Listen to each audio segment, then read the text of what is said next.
ज़्यादा दुख की बात यह है कि जिनकी बदौलत से संसद में दलित वर्ग के सांसद पहुंचे हैं, मेंबर पार्लियामेंट पहुंचे हैं, वो भी अपनी अपनी पार्टियों के आकाओं को खुश करने के लिए दलित उत्पीड़न के मुद्दों पर अधिकांश चुप ही बैठे हैं। चाहे वो दलितों के उत्पीड़न का मामला अपने देश का हो या फिर बांग्लादेश का हो। तो वहीं दूसरी तरफ पड़ोसी देश बांग्लादेश में हिंदू जो बड़ी संख्या में जुर्म जाति के वहाँ शिकार हो रहे हैं, उसमें अधिकांश संख्या उन दलितों की है, उन वीकर सेक्शन के लोगों की है, कमज़ोर तबके के लोगों की है, खासकर दलितों की है, जिनकी भारत देश में बहुलता होते हुए भी बंटवारे में जबरन उनको बाबा साहब डॉक्टर भीमराव अंबेडकर को संविधान सभा में चुनकर भेजने की सजा के तौर पर पाकिस्तान को दे दिया गया था। इस प्रकार बाबा साहब डॉक्टर भीमराव अंबेडकर संविधान सभा में बंगाल के जिस जैसोर खुलना क्षेत्र से चुनकर आए, तो उसे हिंदू बाहुल्य क्षेत्र होने के बावजूद भी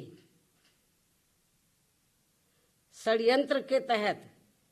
पहले पाकिस्तान के हवाले कर दिया,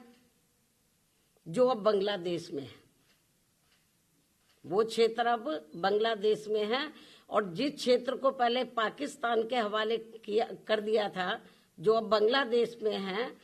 तो हिंदुओं में भी अधिकांश संख्या वहां वीकर सेक्शन की थी, जिससे फिर बाबा साहब डॉक्टर भीमराव अंबेडकर वहां से इस्तीफा देकर भारत वापस आ गए बांग्लादेश से। और ये सब जातिवादी खेल कांग्रेस पार्टी का था। और अब जब वहां इनका शोषण हो रहा है, तो विपक्ष की ये मुख्य पार्टी इस पर चुप है, कांग्रेस पार्टी चुप है, और अब वह केवल मुस्लिम वोट के लिए संभल चिल्ला रही है। इस मामले में कांग्रेस, सपा व इनके समर्थक दल एक ही थाली के चट्टे बट्टे हैं। ऐसे में बीजेपी व उनके नेतृत्व में चल रही केंद्र की सरकार